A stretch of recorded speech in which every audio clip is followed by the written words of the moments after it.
안녕하세요 여러분들. 올해 수능을 대비해서 생활과 윤리 총정리 자료 같이 한번 보면서 주요 내용 같이 공부해 보도록 하겠습니다. 자, 참고로 이 학습지는 선생님이 2022년 작년에 만든 자료입니다. 그렇기 때문에 작년 연계교재를 바탕으로 만든 학습지라는 점 참고해 주세요. 자, 1번 해보도록 하겠습니다. 미래 공리주의입니다. 양이 작더라도 질적인 측면에서 우수한 쾌락이 있다라고 봅니다. 쾌락에 있어서 질적인 차이를 인정을 하기 때문에 이런 주장을 하는 거죠. 공리주의 2번 기본적으로 사회관이 개인들의 집합체라고 보는 거죠. 그래서 사회 전체 행복이란 개개인들의 행복을 합산한 것이라고 봅니다. 즉 공리주의의 사회관, 즉 공동체관은 단지 공동체 혹은 사회는 개인들의 집합체라고 보는 것이죠. 공리주의, 자연적인 성향을 근거로 도덕 원리를 도출해야 된다. 공리주의가 얘기하고 있는 최대 다수, 최대 행복, 최대 다수의 쾌락을 산출하는 행위는 선하다라고 보는 이런 도덕 원리가 도출하게 된 그 근거는 뭐예요? 인간은 뭐한다? 그렇지, 쾌락을 추구한다라는 그런 사실에서 비롯되는 것이죠. 다시 얘기해서 이때 말하는 자연적인 성향은 쾌락을 추구하고 고통을 회피하려고 하는 인간의 성향을 의미합니다. 그래서 쾌락을 추구하니까 쾌락은 선이다라고 주장을 하는 거죠. 그리고 고통은 악이니까 고통을 회피하라라고 주장을 하는 것입니다. 자, 5번입니다. 칸트와 공리주의 둘 다 행복을 추구하는 것은 인간의 자연적인 성향이라고 봅니다. 칸트 또한 이런 행복을 추구하는 것은 인간의 자연적인 성향이라고 본다는 점에서 칸트와 공통점이지만 그러한 행복을 추구하려고 하는 경향성을 근거로 우리가 도덕 원리로 삼아야 된다. 그런 행복을 추구하려고 하는 경향성을 우리 도덕 원리의 근거로 삼아야 된다라고 주장을 하는 것은 아닙니다. 자, 넘어갈게요. 6번 칸트. 인간에게 자연적인 경향성이 있기 때문에 도덕 법칙은 인간에게 의무로 부과된다 혹은 명령의 형식으로 부과된다라고 보는 것입니다. 7번 밀입니다. 사회 전체의 행복 증진을 위해서 자신을 희생하는 것이 정당화될 수 있다라고 봅니다. 자신을 희생을 해서 결과적으로 사회 전체 행복 증진을 가져왔다면은 그런 자신을 희생하는 행위는 도덕적인 의미가 있는 것이고, 반면에 자신을 희생했음에도 불구하고 사회 전체의 행복 증진에 아무런 영향을 끼치지 못했다라고 한다면 그런 행위는, 자기 희생은 무가치하다라고 보는 겁니다. 결국에는 공리주의 입장이기 때문에 결과의 유용성을 따지는 것이죠. 자, 넘어갈게요. 맹자와 장자, 도가 유교는 둘 다 수양이라는 표현, 그 다음에 타고난 덕성을 실현해야 된다라는 표현은 공통점입니다. 맹자가 얘기하고 있는 타고난 덕성이라는 것은 하늘로부터 부여받은 도덕적인 본성을 뜻하고, 장자에게 있어서 타고난 덕성이라는 것은 뭐예요? 자연의 질서를 따르려고 하는 그런 자연적인 본성을 의미합니다. 자, 넘어갈게요. 9번 장자입니다.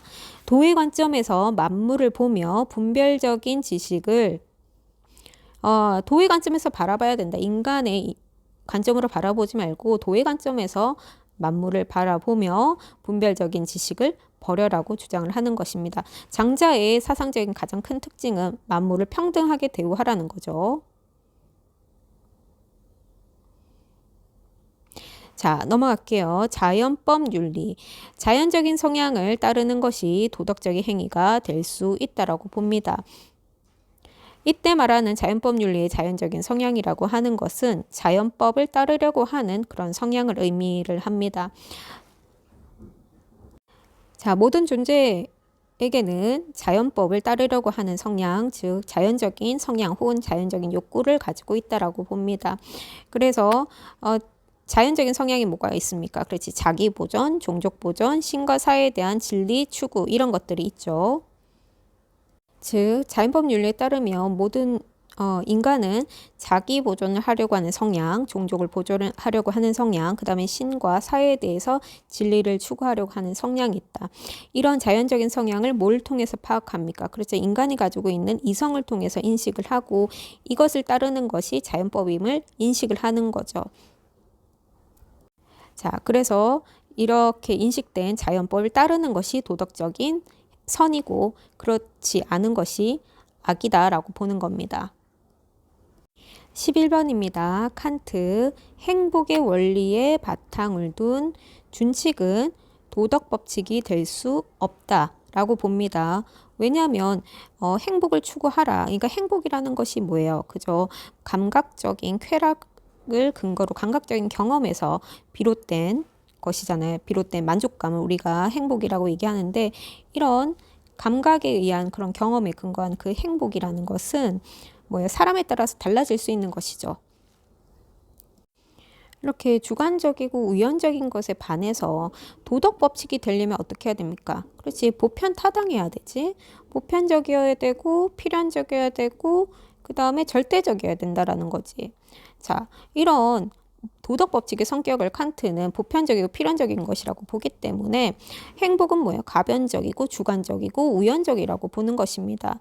인간의 경향성에 따른 이러한 행복의 원리는 그렇기 때문에 보편 타당한 그런 필연적인 도덕 법칙이 될 수 없다라고 봅니다. 뿐만 아니라 그 행복의 원리에 바탕을 둔 준칙이 도덕 법칙이 될 수 없는 이유로 행복이 뭐예요? 뭐와 관련되어 있죠? 본인 혹은 본인이 속한 집단의 이익과 관련되어 있는 거죠. 그렇기 때문에 이 또한 이러한 행복의 원리가 자신의 이익이라든지 자신이 속한 집단을 관련된 그런 행복이기 때문에 보편타당한 도덕 법칙이 될 수 없다라고 봅니다. 자, 22번 넘어갈게요. 자연적 감정에서 비롯된 행위는 도덕적인 가치를 지니지 않는다. 왜냐하면 감정에서 비롯된 행동이 아니라 뭐예요? 실천 이성의 명령, 도덕 법칙을 따르려고 하는 그 자체로 선한 의지, 선의지에서 비롯된 행동만이 도덕적인 가치를 지닌다라고 보기 때문입니다. 혹은 선의지를 따르려고 하는 의무감에서 비롯된 행동만이 도덕적 가치를 지닌다라고 보는 거죠. 자, 하지만 칸트가 행복이라는 것을 인간이 행복을 느낀다는 것 그거 자체를 부정하는 것은 아닙니다. 도덕적인 의무를 따르려고 했고 도덕적인 의무감에서 비롯된 행동 그 결과적으로 사람이 행복해질 수 있다라고 보는 거죠. 그렇지? 즉 도덕적인 행위를 했습니다. 즉 의무감에서 비롯된 행동을 했죠. 그러면 그 행동은 선한 행동입니다. 그런데 선한 행동의 결과적으로 그 결과 사람이 행복감을 느낄 수 있다라고 보는 거지. 그러니까 도덕적인 행위를 하고 나서 그 결과 행복도 느끼지 말라라는 게 아닙니다. 그런 점에서 둘은 양립 가능하다라고 보는 거지. 자, 칸트와 공리주의입니다. 둘 다 모든 사람이 따라야 될 보편적인 도덕 원리가 있다라고 봅니다. 칸트가 생각하는 보편적인 도덕 원리가 뭐죠? 정언명령이죠. 공리주의가 생각하는 보편적인 도덕 원리가 뭡니까? 최다층, 최대다수의 최대 행복을 의미합니다. 자, 불교에서 중도라는 개념이 나오는데 이게 윤사 정도의 그 공사상을 의미할 수도 있고 단순히 수행에 있어서 양극단, 지나친 수행을 피하라라는 그런 의미가 있을 수도 있습니다. 만약에 이 중도의 개념이 바로 공사상을 의미를 한다면 뭐 이런 표현을 할 수 있어요. 있음과 없음에 치우치지 않는 그러한 바른 세상을 바라보는 바른 관점을 우리가 중도라고 표현을 할 수 있습니다. 있음과 없음에 차별하지 않는 그러한 바른 인식을 중도라고 표현을 할 수가 있습니다. 넘어갈게요. 선정과 지혜를 바르게 닦으면 열반에 이를 수 있다. 자, 불교에서 기본적으로 선이다라고 표현을 하면은 마음을 집중한다, 마음 수행을 하는 것을 얘기하고, 자, 지혜라고 표현을 한다면 부처님의 깨달음, 가르침을 바르게 이해하는 것을 의미합니다. 자, 마음을 수행하는 것과 진리를 바르게 깨닫는 것, 이거 둘 다 해야 되는 것이라고 보는 거죠. 그래서 열반, 즉 깨달음의 경지에 이를 수 있다라고 보는 겁니다. 자, 넘어갈게요. 자, 공자가 중요하게 여기는 슬로건 중에 하나가 바로 뭐예요? 극기복례죠. 이거 극기복례를 의미합니다. 자기를 이겨서 자신의 사리사욕을 이겨서 예를 회복하는 것, 예로 돌아가는 것, 그것이 인을 실현하는 것이다 라고 보는 겁니다. 18번입니다. 행위공리주의죠. 행위공리주의는 공리의 원리를 어디에 적용해야 된다고 보는 겁니까? 개별 행위에 적용해야 된다고 보죠. 행위규칙에 적용해야 된다고 보는 것은 규칙공리주의입니다. 넘어갈게요. 19번. 장자, 죽음을 슬퍼하는 것은 자연의 순리에 어긋나는 행위이므로 죽음 앞에서 초연해야 된다고 보는 겁니다. 상과 죽음은 자연적인 과정의 일부이기 때문에 애도의 대상이 아니다라고 보는 거죠. 삶 또한 기쁨의 대상이 아니다라고 봅니다. 자, 불교에서는 기본적으로 연기법칙, 그 다음 무상, 무아라는 개념을 여러분들이 잘 알아야 됩니다. 자, 무상이라는 게 뭡니까? 모든 존재와 현상은 항상 변한다라고 보는 것이죠. 자, 그래서 죽음이라는 것이 하나의 실체 혹은 고정 불변한 현상이 아니라 태어남이라는 그런 조건, 즉 원인에 의해서 발생하는 것이다 라고 보는 겁니다. 불교의 세계관은 기본적으로 인과 법칙에 의해서 모든 존재와 현상이 지금 존재하는 것은 바로 그것이 생겨나게 된 원인이 있기 때문에 이러한 현상이 생겨나는 것이다 라고 보는 인과 법칙에 따라서 세상이 계속적으로 변화한다라고 봅니다. 자, 21번 볼게요. 올바른 생각과 지혜를 통해서 세상의 실상에 대한 바른 지혜를 통해서 죽음의 실상을 파악해야 된다. 죽음이 뭐다? 근데 죽음이 하나의 실체가 아니다라고 보는 거죠. 그죠? 자, 불교 죽음의 근본 원인에 대하여 궁구하여 무명에서 벗어나야 된다. 자, 생로병사가 다 고통이라고 하는데 이 고통의 원인이 무엇인지 궁구하여 무명. 자, 무명이 좋은 거예요, 나쁜 거예요? 자, 나쁜 거죠. 깨달음 얻지 못한 상태가 무명입니다. 자, 무명 때문에 고통이 생겨난다라고 보는 거죠. 그렇기 때문에 무명에서 벗어나야 된다라는 것은 뭐예요? 즉, 깨달음을 얻어야 된다라는 뜻입니다. 자, 넘어갈게요. 23번 하이데거. 자, 죽음관입니다. 하이데거의 죽음관이죠. 하이데거 기본적으로 실존주의자죠. 죽음은 가장 독자적이고 몰교섭적이고 뛰어넘을 수 없는 가능성. 이게 누구도 거부할 수 없다라는 점에서 뛰어넘을 수 없는 가능성이라고 표현하는 거고 죽음은 스스로 직면해야 되는 그런 문제죠. 그러니까 물이 아니라 몰교섭. 자, 교섭이라는 것은 다른 사람과 나누는 것이고 교섭하지 못한다라는 것은 몰교섭이라고 표현을 하겠죠. 그러니까 죽음이라는 것은 다른 타인과 나눌 수 없는 그런 자신, 주체적인 존재로서 자신이 당면해야 될 그런 문제라고 보는 것입니다. 24번 죽음에 이르는 존재는 가장 독자적이고 몰교섭적인 가능성에서 회피할 수 없다. 자, 죽음이라는 것은 다른 사람과 나눌 수 없다는 점에서 몰교섭적이다라고 성격을 규정을 할 수가 있고 회피할 수 없다라는 점에서 뛰어넘을 수 없는 가능성이다라는 표현으로 설명할 수 있습니다. 자, 하이데거 같은 경우에는 죽음을 앞당겨서 생각하라고 얘기하죠. 그럼으로써 자신의 삶의 유한성을 깨닫고 남은 유한한 삶을 의미 있게 살도록 주체적으로 살도록 하는 하나의 계기가 될 수 있다라고 보는 것입니다. 그래서 죽음에 이르는 본래적인 존재는 죽음의 완전한 실존적인 가능성을 비로소 자신의 가능성으로 받아들이고 견뎌낸다. 죽음을 통해서 자신의 삶을 유한성을 인식하고 그런 유한한 삶을 조금 의미 있게 살 수 있는 계기로 받아들일 수 있다라고 보는 거죠. 자, 플라톤의 죽음관입니다. 죽음 이후에 영혼은 사라지지 않고 존재하죠. 어디로 갑니까? 그렇지, 이데아 세계로 가죠. 자, 27번 넘어갈게요. 칸트. 스스로 자신의 삶을 파괴하는 행위는 보편적인 자연법칙에 어긋난다라고 봅니다. 자, 모든 생명을 지닌 존재, 인간은 생명을 유지하려고 하는 존재고 그것은 보편적인 자연법칙에 따른 것인데 만약에 어떤 존재가 자신의 삶을 파괴하려고 한다면 그것은 보편화 가능하지 않죠. 그죠? 자, 레건, 자연과 윤리 파트입니다. 삶의 주체가 된다라는 것은 뭐예요? 자, 믿음과 욕망을 가지고 있고 기본적인 지각, 기억 능력, 그 다음에 자신의 미래를 포함하는 미래에 대한 감각도 있고요. 쾌고감수 능력, 유전성이라고 표현합니다. 자, 함께 정서적인 생활도 가능하고요. 자신의 선호와 복지, 뭡니까? 자, 복지가 무슨 의미예요? 그죠? 행복을 의미하죠.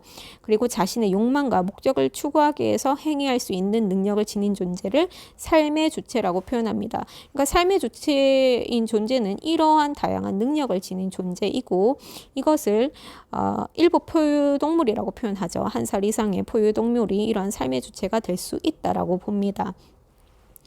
자, 29번 쾌고감수 능력을 지녀야 도덕적으로 고려받을 수 있다. 자, 싱어 같은 경우에는 쾌고감수 능력이 도덕적인 고려 대상으로 삼아야 될 유일한 기준이다. 충분 조건이라고 보는 반면에 레건 같은 경우에는 쾌고감수 능력이 필요하긴 하지만 이것만으로 충분하지 않죠. 왜냐하면 자, 삶의 주체에는 여러 가지 이런 쾌고감수 능력, 쾌락과 고통을 느끼는 그런 감정의 소유뿐만 아니라 다양한 여러 충족해야 될 조건이 있기 때문에 쾌고감수 능력은 있어야 하지만 지녀야 하지만 이것만으로는 충분하지 않다라고 보는 필요 조건이라고 보는 입장에서 싱어와 다릅니다. 자, 부부윤리입니다. 음양론이 있고요. 세상의 모든 존재는 음과 양으로 이루어져 있고 그 다음에 음의 역할을 하는 것이 아내고 양의 역할을 하는 것이 남편이다. 그 다음에 부부유별이라는 것은 그렇죠. 각자의 역할이 분별되어 있다라는 표현입니다. 부부 상경은 서로 존중해야 되는 거고, 자, 상경여빈. 자, 상경여빈은 서로 존중하고 모처럼 서로 손님처럼 존중하라는 것이죠. 그렇지. 서로 손님처럼 존경하라는 그런 의미가 부부윤리의 하나의 덕목입니다. 자, 부부윤리, 만물이 있고, 그 다음에 남녀가 있고 난 다음에 부부가 있다. 자, 부부가 뭐예요? 자, 부부관계가 인륜의 기초라고 보는 겁니다, 여러분들. 자, 그 다음에 형제 자매 간의 윤리는 형제 자매는 일단은 뭐예요? 혈연 관계를 의미하죠. 자, 여러분들 부부는 혈연 관계가 아닙니다. 그렇기 때문에 천륜으로 맺어진 관계다라는 표현은 부부 윤리에서는 틀려요. 하지만 형제 간의 윤리는 천륜으로 맺어진 관계를 뜻하고 그다음에 수족지위, 그래서 팔과 다리와 같은 그런 관계다라는 의미입니다. 그 형제자매 간의 관계를 수족지위라고 표현을 하죠. 자, 양성평등윤리 당론에서 나오는 배려윤리입니다. 배려윤리는 기본적으로 여성 중심의 윤리, 배려윤리와 그다음 남성 중심의 윤리를 구분을 하지만 둘이 배타적인 것이 아니라 뭐예요? 상호 보완적인 관계라는 것을 강조를 하죠. 자, 넘어갈게요. 34번 마르크스입니다. 노동은 가치 있다라고 하죠. 자, 기본적으로 마르크스는 이상사회가 돼도 노동을 한다라고 봐요. 오히려 이상사회에 가서 노동을 통해서 자아 실현을 할 수 있고 노동의 본질적인 특징을 실현할 수 있다라고 봅니다. 자, 노동은 노동자의 인간다운 삶과 자아 성취를 위해서 필수적인 것이다라고도 본 점에서 노동을 가치 있게 여긴다라는 거 여러분들 기억을 하고 하지만 자본주의 체제에서는 그것이 불가능하다라고 보는 거죠. 왜냐하면 노동자의 노동이 자본가에서 착취되고 노동이 강요된 노동, 즉 생계수단으로서만 전락되는 그런 노동 소외 현상이 자본주의 체제 안에서 일어나기 때문에 이런 노동의 참된 의미는 이상사회로 갔을 때 실현 가능하다라고 봅니다. 자, 사회적 자본이라는 개념 여러분들 퍼트넘이라는 사람이 얘기하는데 자, 물질적인 자본뿐만 아니라 사람들 사이의 그런 연계, 상호 호혜성, 사회적인 협동, 네트워크, 신뢰와 규분 이런 것들도 하나의 자본이 될 수 있다라고 봅니다. 이때의 개념을 사회적 자본이라고 표현합니다. 자, 마르크스 어때요? 노동 분업, 그죠? 부정적으로 생각을 하죠. 이것이 노동 소외 현상을 가속화시킨다라고 보기 때문에 노동 분업 자체를 부정적으로 얘기합니다. 하지만 기계화로 인한 노동 분업이 생산성의 효율성을 증진시킨다라는 점은 이건 인정하지만 그렇기 때문에 이러한 생산의 효율성을 증진하고 이것이 노동 소외 현상을 가속화시킨다라고 보는 겁니다. 자, 그래서 노동의 분업화를 반대하는 것이고 노동의 분업적인 조직은 자본가의 이익을 증대를 함으로써 어때? 이 역시도 노동소외 현상을 심화시킨다라고 봅니다. 자, 그렇기 때문에 노동분업은 노동소외 현상을 일으키고, 그 다음에 노동분업은 노동소외 현상을 일으키고, 노동분업은 노동의 본질. 자, 노동의 본질이 뭡니까? 인간이 노동을 통해서 자아실현하고 자신의 능력을 발휘하는 것이 노동의 본질적인 특징이라고 보는데, 이런 본질 가치를 퇴색시킨다라고 보는 거죠. 자, 롤스의 분배적 정의입니다. 롤스는 이상적인 정치체제로서 재산 소유 민주주의를 주장하고 기존의 복지국가 자본주의를 구분합니다. 자, 기존의 복지국가 그 자체가 만약에 뭐 나쁘다라는 게 아니라 이건 이상적인 모습은 아니라고 보는 거죠. 그러면서 이상적인 모습으로서 이상사회로서 재산소유 민주주의를 주장을 하는 겁니다. 자, 재산소유 민주주의를 추구하는 이유는 일단은 둘 다 생산수단의 사적 소유를 허용한다는 점에선 둘은 공통점입니다. 하지만 기존 국가체제 방식의 생산적인 수단이 과도하게 소수에게 독점되는 그런 부하 자본이 과도하게 초기부터 소수에게 독점되는 문제를 해결하기 힘들다라고 보면서 재산 소유 민주주의를 주장을 하는 겁니다. 자, 재산 소유 민주주의의 가장 중요한 특징은 초기 자본의 분산을 추구한다라는 겁니다.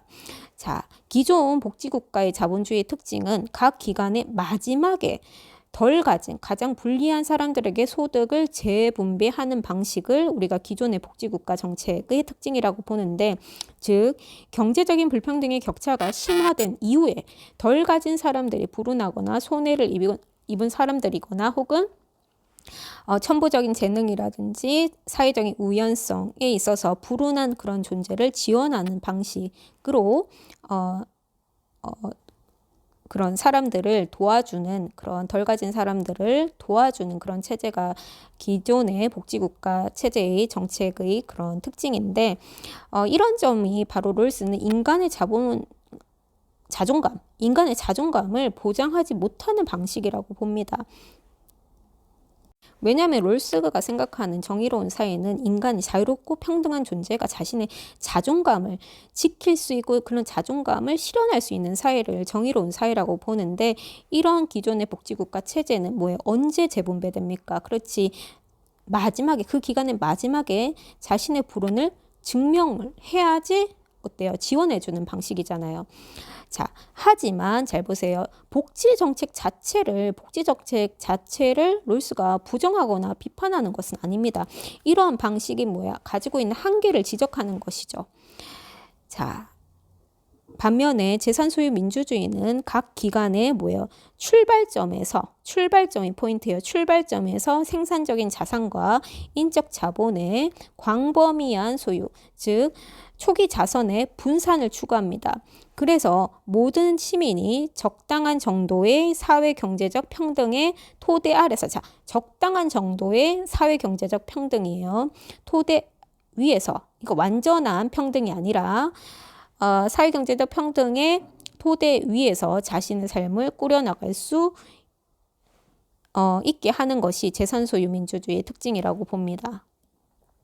자, 그래서 롤스는 타고난 우연성, 운에 의해서 시작점, 즉 출발점의 격차가 벌어진 상태에서 각 사람들, 사회 구성원들의 삶이 시작되는 것은, 이것은 부정의하다라고 봅니다.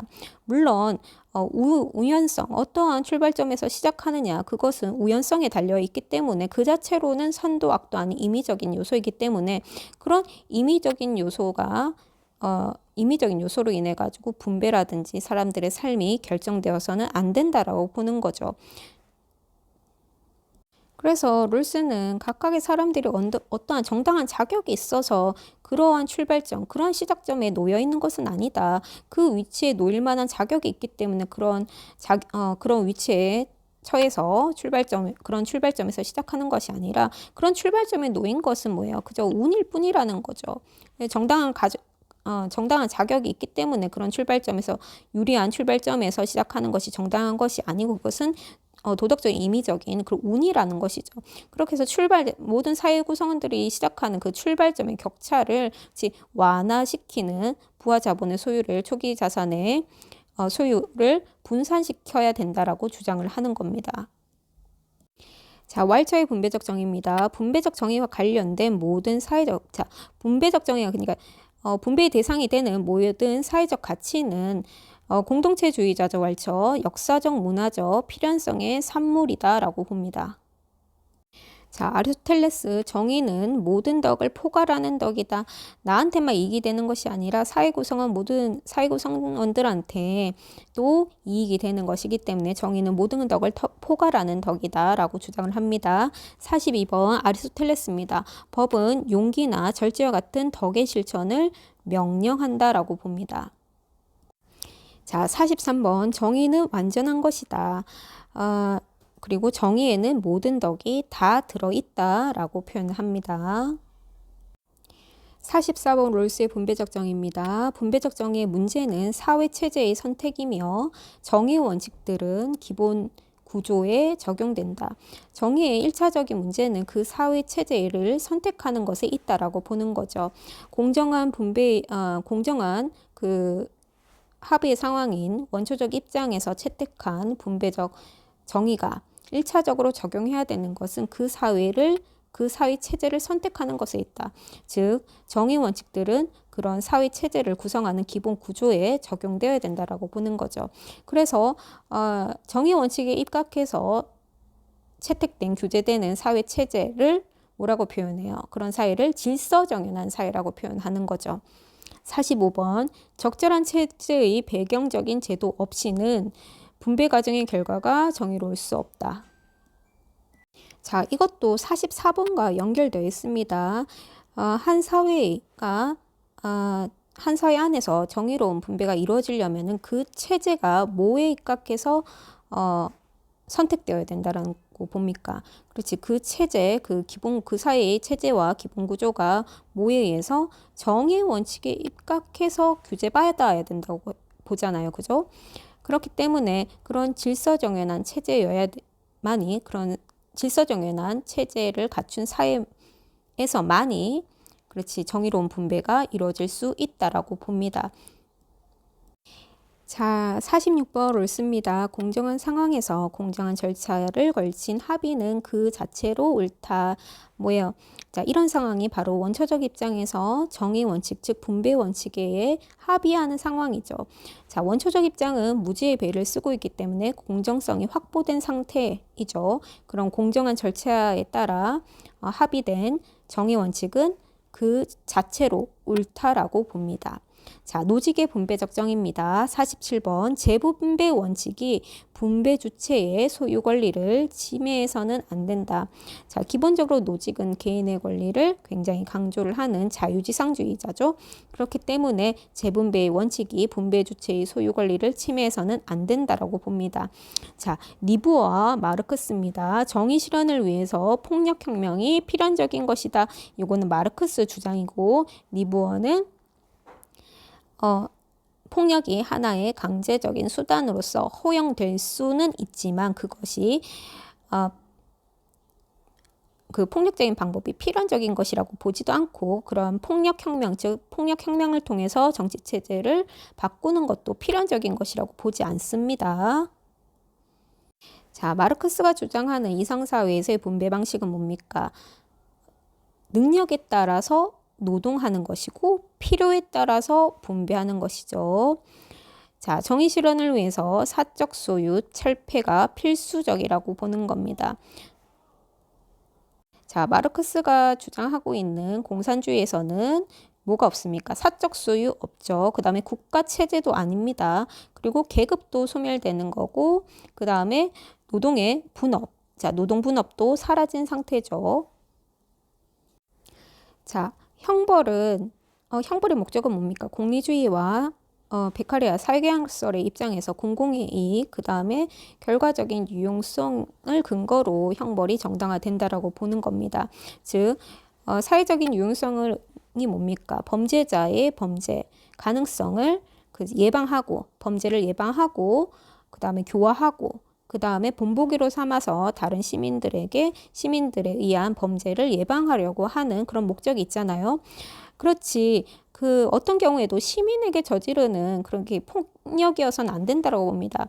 왜냐하면 범죄자에게 고통을 주는 것이 그게 형벌의 목적이 아니라고 보는 거기 때문입니다. 그래서 가혹한 형벌도 베카리아 같은 경우에는 비판하죠. 54번 베카리아입니다. 형벌은 법률에 근거해야 된다고 봅니다. 그리고 과도하거나 잔혹한 형벌을 부정합니다. 그리고 형벌과 범죄 간에는 비례를 지켜야 된다고 봅니다. 그래서 비례에 맞지 않게 과도하게 형벌을 부과하는 그것은 부정의하다라고 보는 것이 베카리아의 입장입니다. 자, 오늘 학습자료 54번까지 했고요. 다음 시간에 PDF 파일 기준으로 해서 14쪽 55번부터 시작하도록 하겠습니다. 수고했습니다. 이상입니다.